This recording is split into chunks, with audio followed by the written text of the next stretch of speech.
After my wife's funeral, I begged my daughter to stay for a few nights. She smirked.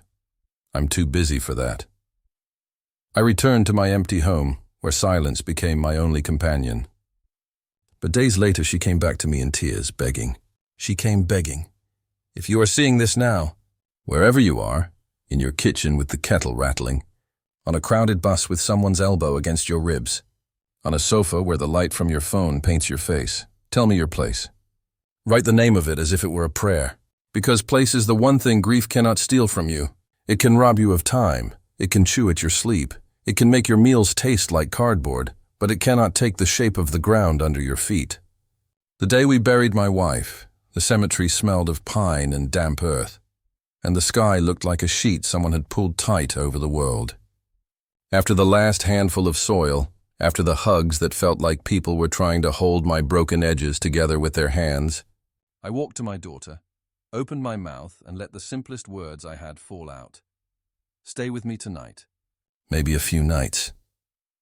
I thought the sound of my voice might carry the weight my body could not. She glanced at her watch as if grief ran on a schedule. She smirked, the way people do when a waiter tells them the dessert they want is sold out, and said, I'm too busy for that. I looked at her, then at the new earth on my wife, and the wind went through me like a wire pulled too tight. I did not fight. I did not argue. I nodded once and told her to text when she got home. She said, sure, and her hair moved in the wind the way it used to when she was small and ran ahead of us by the lake. And a part of me, the foolish part that always loved first and asked questions later, hoped she would turn and say she didn't mean it. But she didn't. I drove home with the back seat empty and the seatbelt buckles knocking softly like teeth. The house met me with the kind of silence you can hear. It is strange to say silence has a voice, but it does. A low, steady pressure, like air before a storm.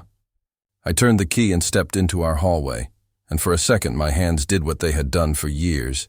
They reached for her shawl and her bag, ready to hang them, ready to say, how was it? But my fingers closed on nothing.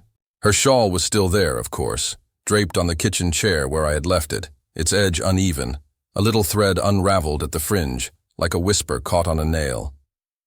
Her perfume, jasmine with a hint of warm vanilla, still floated in the corners, woven into the curtains. On the counter, a clean wine glass held a small ring of water, a trapped moon. I said her name once very softly, the way you say someone's name in a library, and my own voice came back to me thin and embarrassed. The clock over the stove ticked like a small hammer tapping the day into pieces.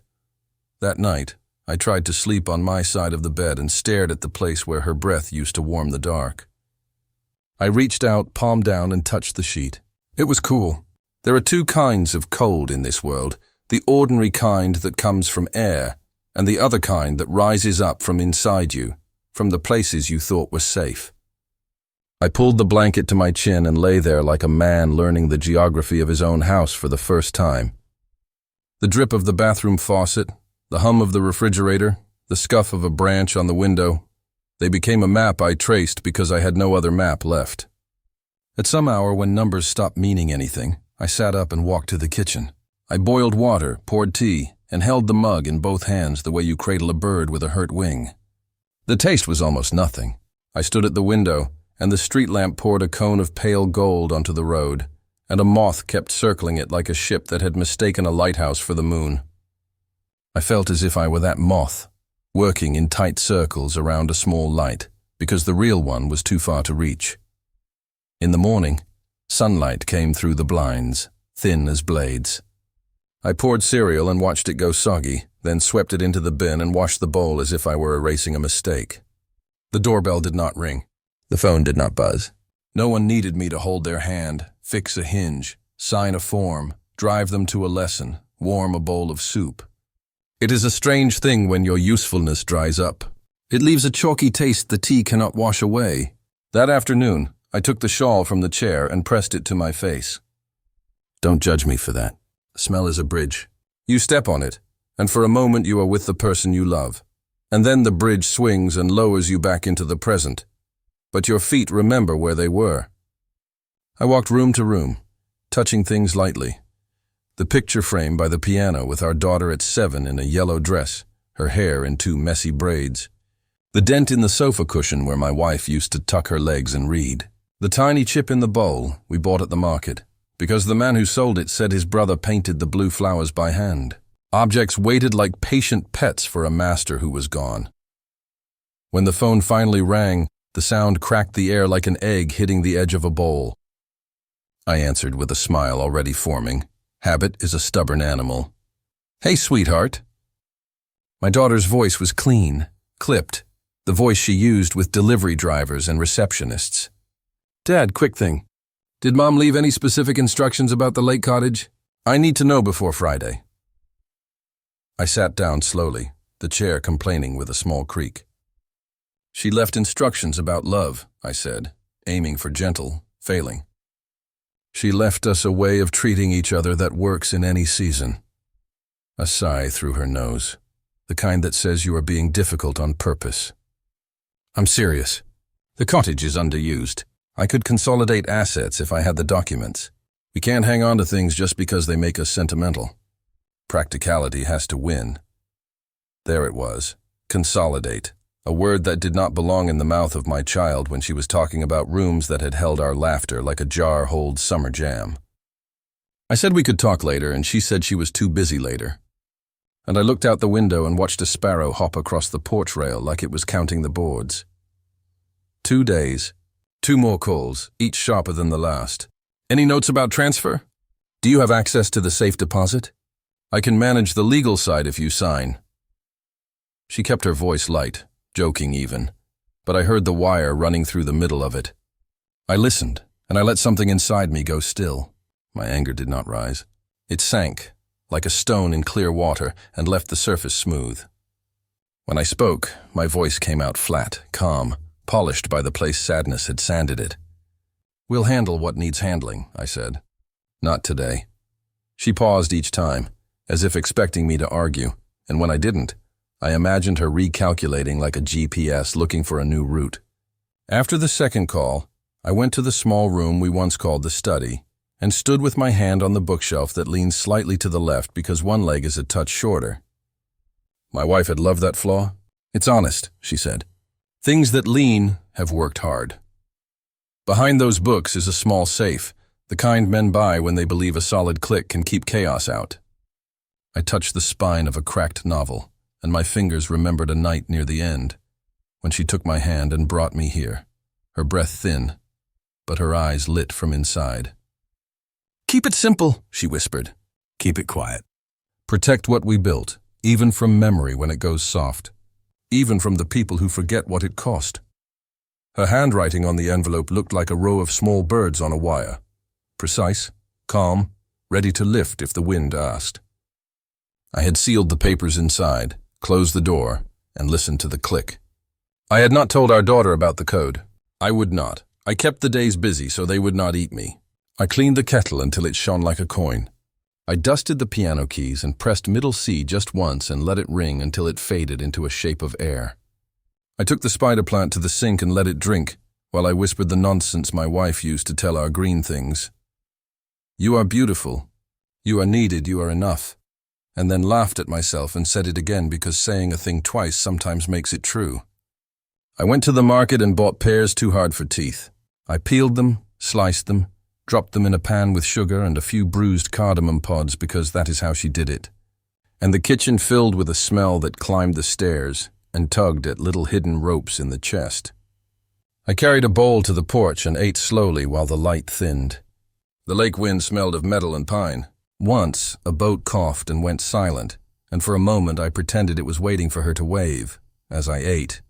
I remembered a summer day when our daughter was 8 and insisted on flying the red kite we had bought from a man with freckles like spilled cinnamon. The 3 of us stood on the sand and the kite held the sky like a bright wound, pulling at the string until it sang. My wife stood behind our daughter and tied a scarf around her hair to keep it out of her eyes. "My little star," she said, and breathed the words into the scarf as if storing them there for later. Our daughter laughed, tripped, fell, got up with grit on her knees, and grinned through tears because that is what children do. They break and mend inside a minute while the world cheers them on. I had filmed it, But the tape is in a box somewhere, and boxes love to hide when you most want them.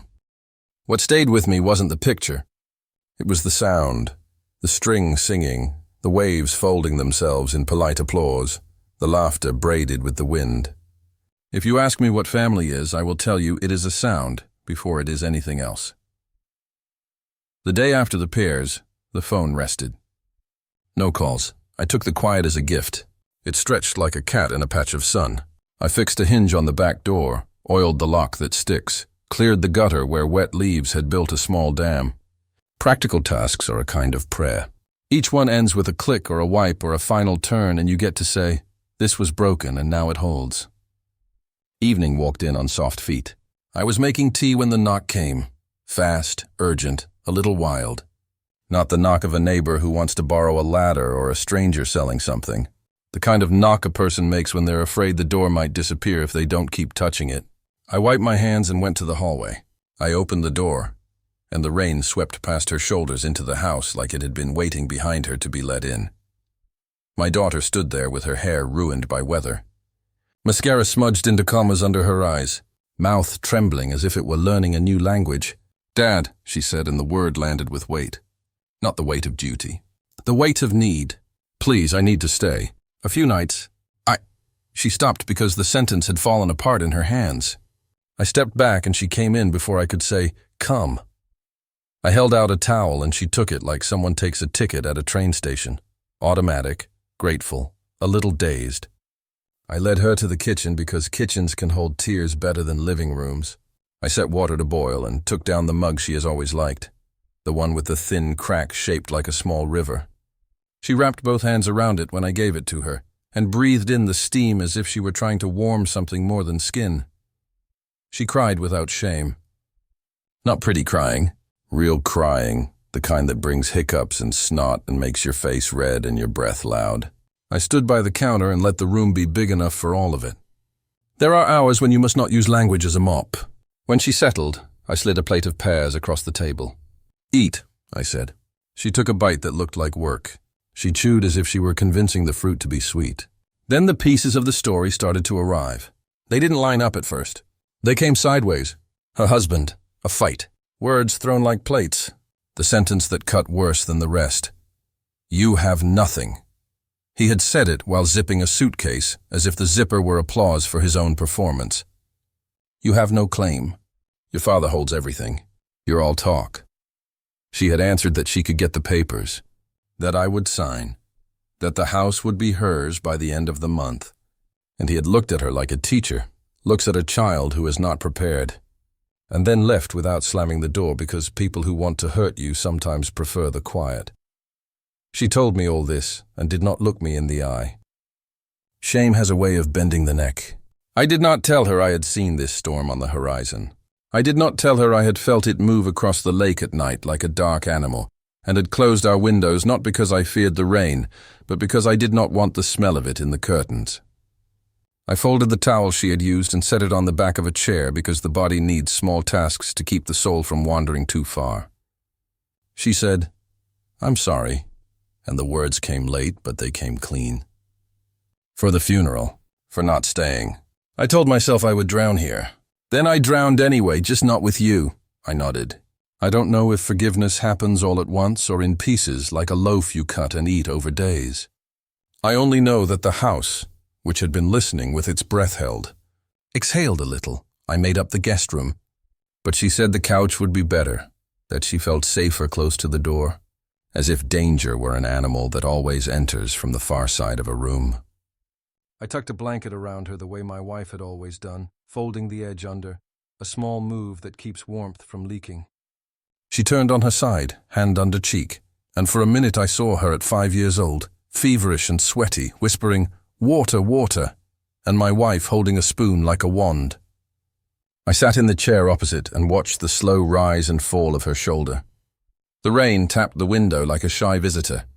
There is a moment in every night when everything that can be said has been said, and only breath is left.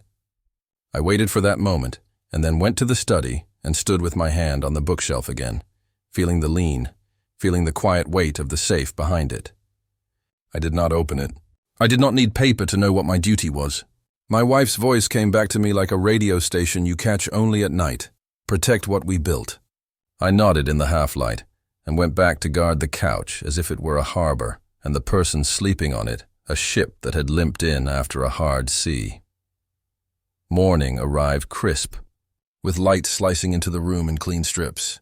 My daughter woke and sat up, her hair pointing in 3 directions, her eyes swollen but less wild. She tried a smile, the kind people use when they are testing whether the muscles still work. "Morning," I said and put a mug in her hand. She sipped and winced because crying can make even tea taste like salt.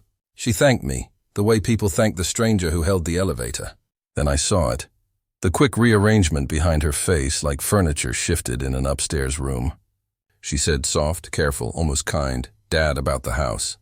About Mom's things. Maybe it's wise to move some of it to my name now. For safety. For planning.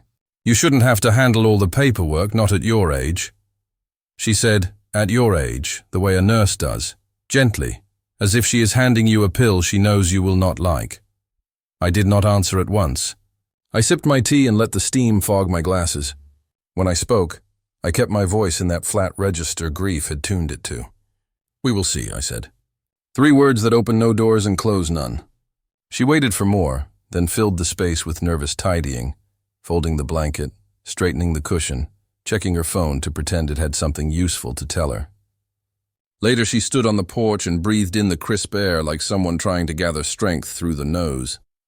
She made a call to a friend, her voice changing key and tempo the way a song does when it wants to climb. "Yes, I'm with Dad," she said. "Just helping him sort Mom's properties. Yeah, he's old-fashioned. It'll be fine once he signs." She laughed lightly, a laugh that sounded like glass clicking in a sink. I wiped the counter clean and placed the kettle so its handle faced out the way my wife always insisted, because small safety is still safety. I kept the day moving. I wiped the picture frames. I ran a finger over the top of the door where dust likes to hide. I took the pale blue sweater that still held my wife's shape and folded it again just to feel the resistance of memory and wool. My daughter came back in and stood by the window, the light laying a bright stripe across her cheek. "I'm going to shower," she said. "After that, maybe we can talk through the documents." I met her eyes and nodded, as if she had asked whether we had milk. She went upstairs and the pipes hummed as water raced through them. I stood under the hum and thought how strange it is that the same house can carry a wedding and a funeral, a lullaby and a slammed door, a vow and a lie, and still be called one place. The towel bar clicked, the water stopped, and I pictured her looking at herself in the fogged mirror, drawing a line down one cheek with her finger to see the person she used to be. When she came down, she wore my wife's old robe without noticing. The belt was too long and dragged like a tail. She asked for a hair tie. I opened the drawer and found one with a little metal clasp my wife had always complained about because it snagged hair. I handed it over, and my daughter took it with a thank you that sounded like a coin dropped in a jar. She pulled her hair back, squared her shoulders, and tried a new tone. The responsible one. The one that wants to be both kind and in charge. "Dad, we need practical steps," she said. "Grief is heavy, but paperwork doesn't wait." I looked at her and felt the old tenderness and the new distance sit side by side like 2 people on a bench who do not speak to each other. "You're right," I said. "Paperwork doesn't wait." I wiped the table again, even though it was clean.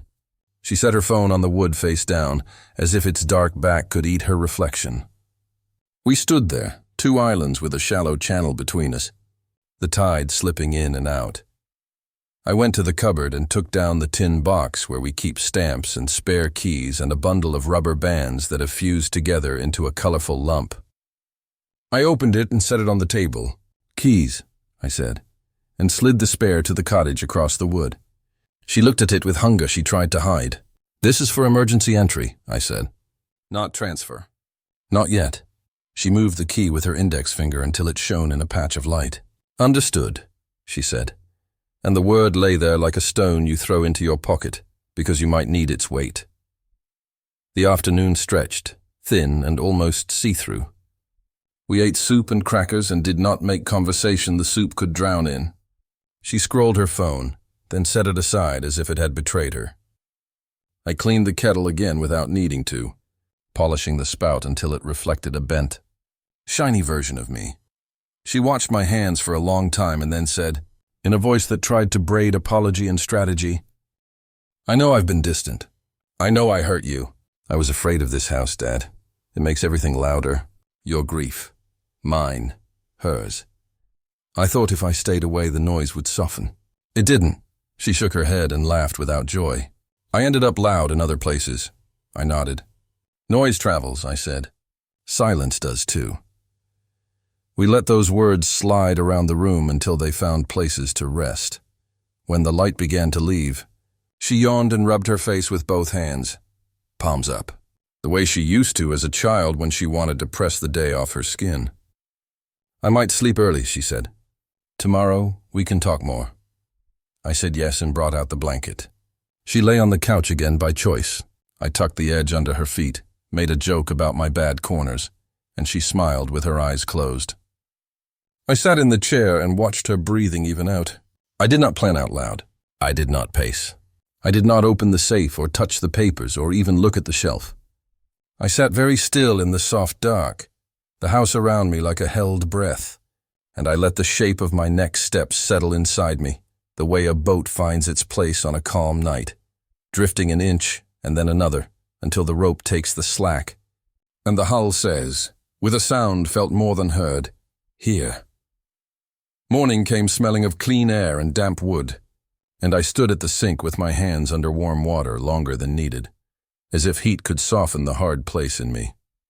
My daughter woke slow, pushed hair from her face, and thanked me for the blanket in a voice that tried to be easy.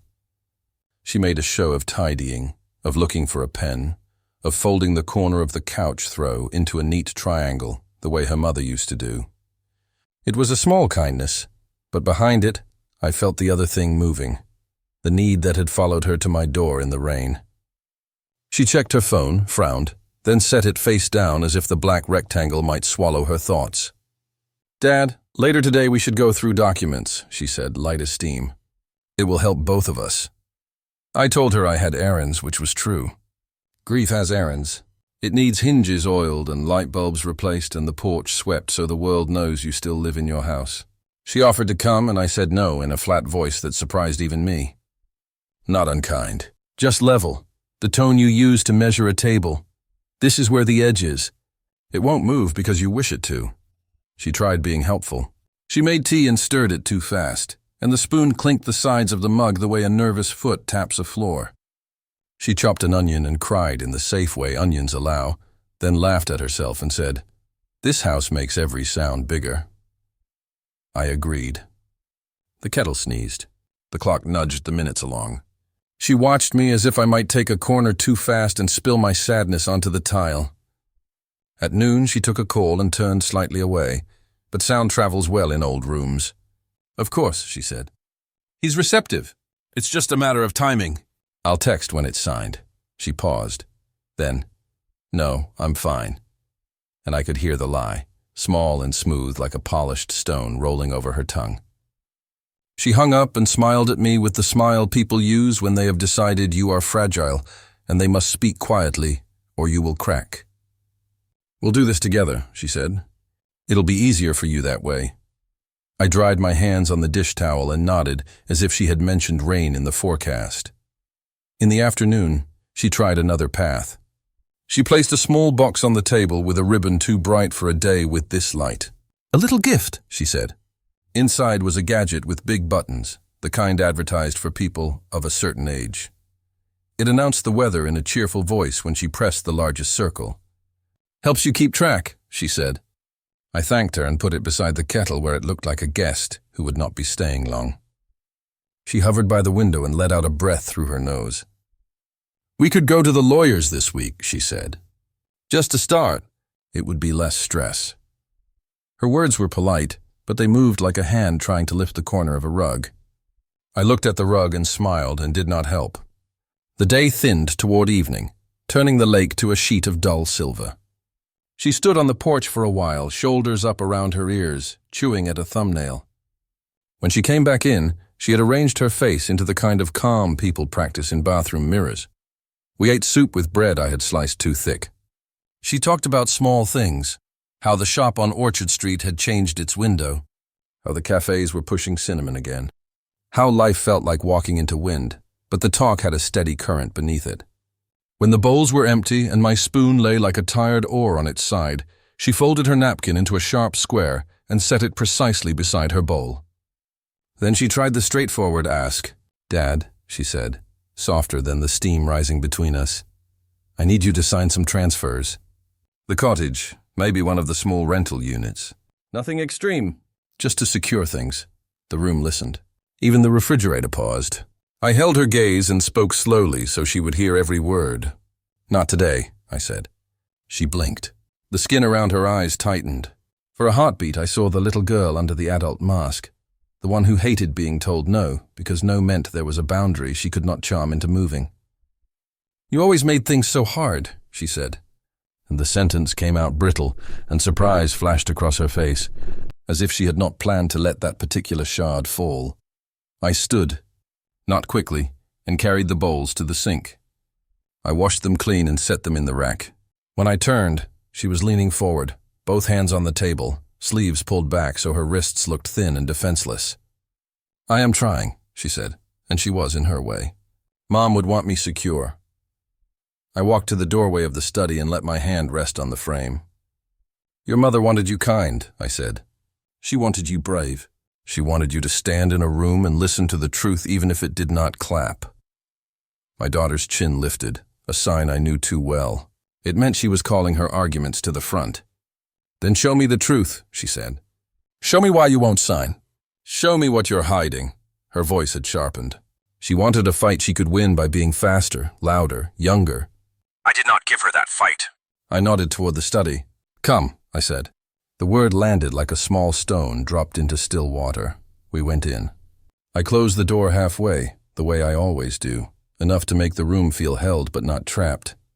The bookshelf leaned a little toward us, its old wood familiar as a shoulder. "You always kept this ugly thing," she muttered, trying for humor and failing. "Your mother loved its lean," I said. "She said things that tilt have worked hard."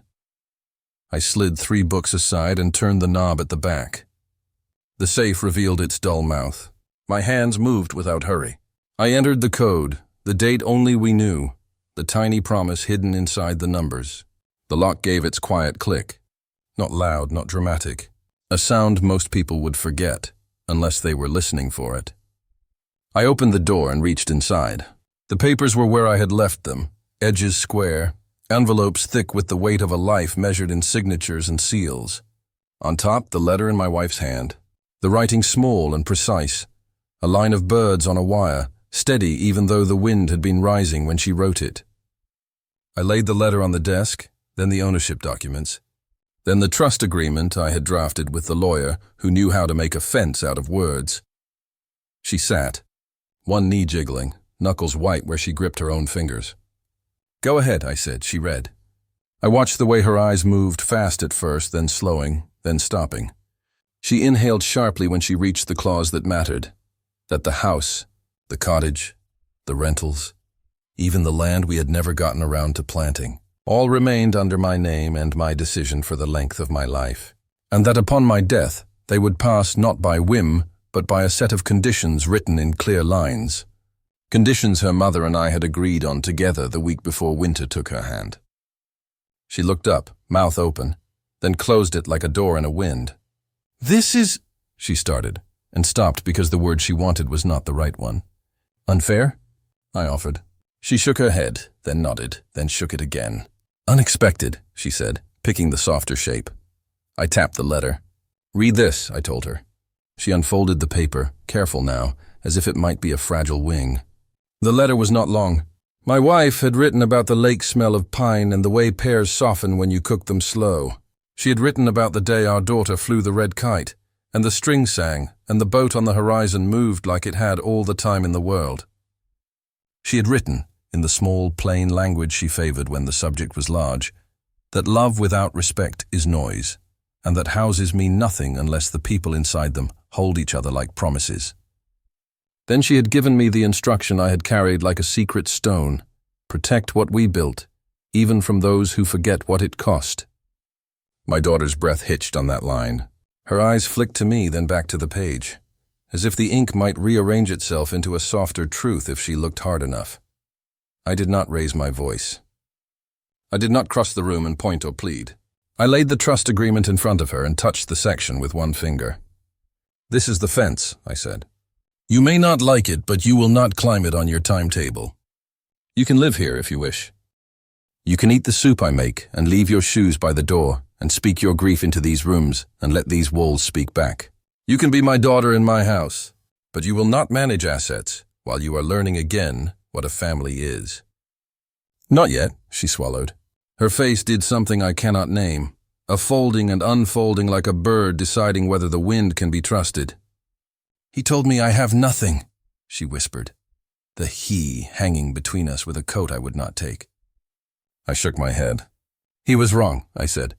"You have a father who will make you tea at 2 a.m. and tuck a blanket around your cold feet and answer his door when it is raining so hard the street looks like a river.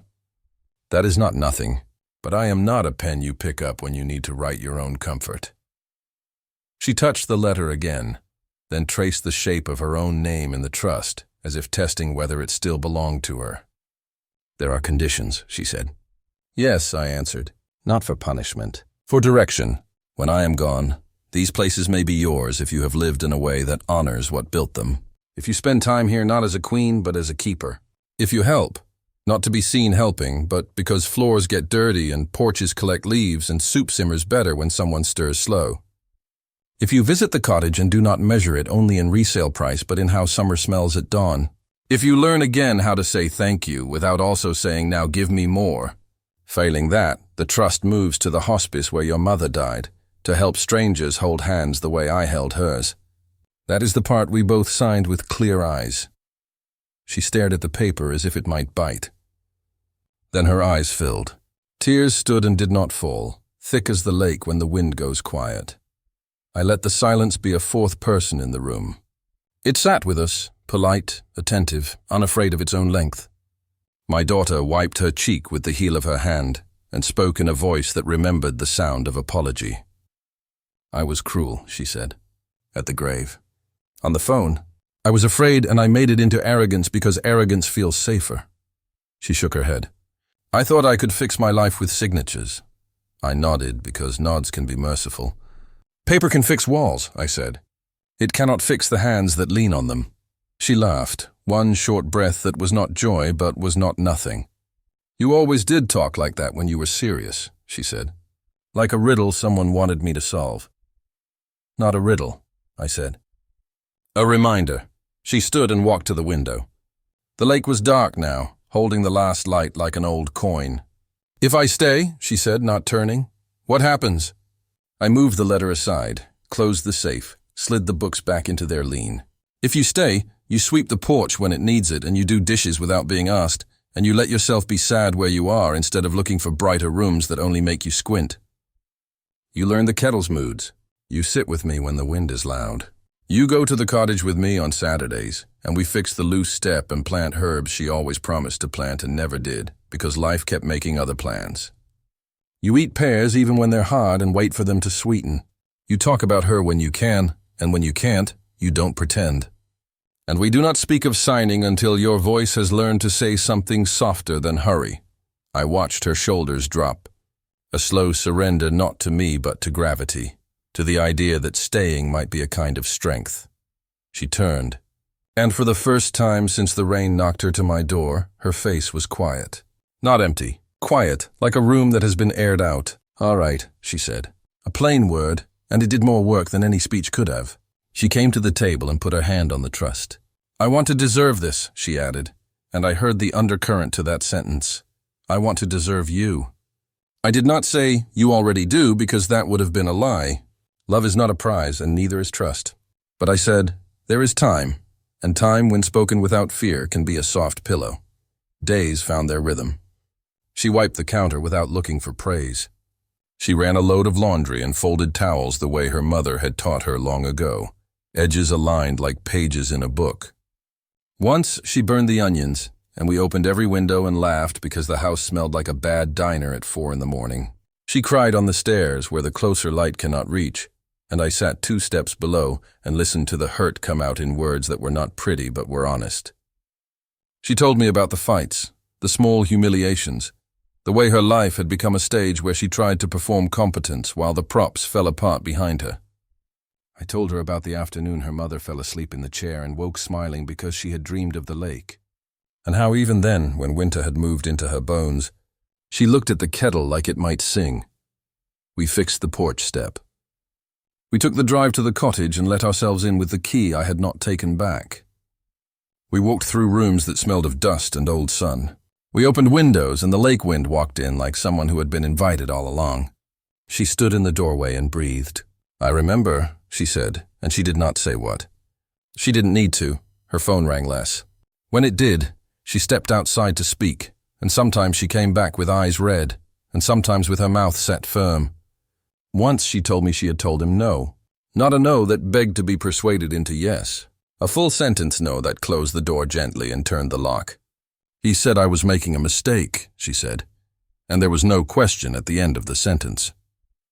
"He doesn't know our fence," I said, and we smiled, the private kind that lives in a house and never goes anywhere else. That night, she set the table without being asked and put the spoon on my side because I always forget. "Mom would snipe at us if we forgot the spoon," she said, and we both looked at the chair where her shawl had rested that first night, and the room warmed 1 small degree. Weeks move by whether you like them or not. They carry you like a slow river. One morning I found her in the study, not near the safe, but at the shelf. She had taken a book with a cracked spine and was running her thumb over the rip as if she could smooth it back into place. "Things that tilt have worked hard," she said, half to me, half to the wood. I nodded. "So do people," I added, "and sometimes the tilt keeps them honest." She put the book back and left it leaning. "Some fences you repair. Some you leave as they are to remind you of the line they draw. You might ask if I softened, if I took her to the lawyer, if I moved my hand across the page and gave her what she thought she needed. The answer is simpler than a legal form. No, not yet. We made an appointment for winter, because winter has a way of telling the truth. Trees stop pretending. The lake admits it's cold. The air carries no flowers to mask what is real. We would go then and speak about updates and clarity. For now, the papers stayed where they were, and the letter lived in the top drawer wrapped in a piece of linen that had once been a napkin at our wedding. Sometimes I took it out and read the line about respect and noise. Sometimes I did not, trusting the ink to hold without my hands on it. One evening, as the sun slipped into the lake as if it had grown tired of being looked at, my daughter said, "I dreamed about the kite." She poured tea. The spoon did not clink. It went up and up, and I kept thinking the string would break, but it didn't. It just sang. Mom touched the string and told me to feel it sing. I smiled into my cup. "You were afraid of letting it go," I reminded her. "You wanted to tie it to your wrist." She laughed. "I still do," she said. "To everything." Then she grew serious in that careful way grief teaches, how to move through a room without knocking into fragile things. "Thank you for not signing," she added, surprising herself with the words. "Thank you for telling me no in a voice I had to listen to." I set my cup down and heard the tiny click of porcelain on wood. "Not anger," I said. "Just the fence." We sat with that. The moth returned to its bad lighthouse, circling the street lamp with stubborn hope. I wished it would rest, then understood that sometimes the circling is the rest. Later, when the house had finished its small nightly noises and the dark settled on the porch rail like a thick blanket, I went to the mantel and picked up my wife's photo. I told her what she already knew, that the pears had been too hard this week, but we had waited, and the waiting had done its slow, sweet work.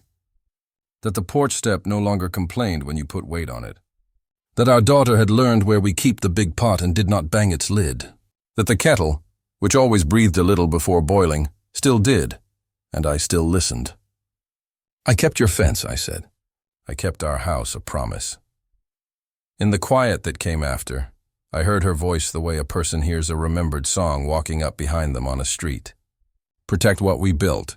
I nodded, and my reflection in the glass nodded back. And I was not ashamed of the steady man it showed. Families, I have learned, are not measured by the square footage of their houses or the number of keys on their ring. They are measured by how they hand each other a cup and wait until the other person's fingers are warm. They are measured by whether they ask you to stay in your own house and then let you stay, by whether they look at a fence and say, "That keeps us honest, not out." I will not tell you we are fixed. We are not furniture. We are people. We tilt, we lean. We learn the sound of our own strings. But when I walk into my kitchen now and see her drying a bowl with the care of someone who understands that porcelain remembers hands, I think, this is a start. And when the phone rings and I do not fear it, I think, this is a start. And when the wind brings the smell of pine through the window above the sink, and the lake answers with a single soft slap against the shore, I think, we are not rich, but we are paid. If you are still here with me, wherever you are, on the bus, in your room, in a cafe where the light is too bright, tell me where you are and tell me what your fence is. Like this story, if it found you in a hard place, share it with someone who needs a quiet no. Drop a comment to say where you're watching from, and subscribe so you can sit with me the next time the kettle starts to sing.